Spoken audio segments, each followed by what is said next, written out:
আসসালামু আলাইকুম। সিএনএন বাংলা টিভির বিকেলের সংবাদে আপনাদের স্বাগতম। সংবাদ পড়ছি আমি কানিস ফাতেমা সূচি।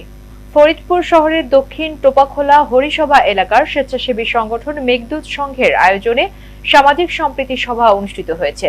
প্রতিনিধি মাহবুব চিস্তি জানান, শুক্রবার সন্ধ্যা 7টায় মেঘদূত সংঘের নিজ কার্যালয়ে স্থানীয় হিন্দু সম্প্রদায়ের নেতাদের সাথে আলোচনা ও মতবিনিময় সভায় সভাপতিত্ব করেন মেঘদূত সংঘের সাধারণ সম্পাদক শরীফ আহমেদ।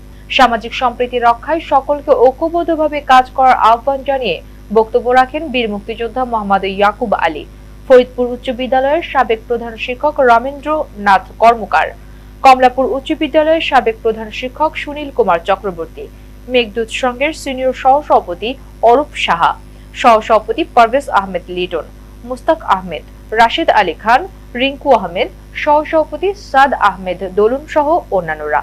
সভাপতির বক্তব্যে শরীফ আহমেদ বলেন, ধর্মীয় সাম্প্রদায়িক সম্প্রীতি এক অসাধারণ উদাহরণ ফরিদপুরের জেলায়। এখানে সব ধর্মের মানুষ মিলেমিশে কাজ করে।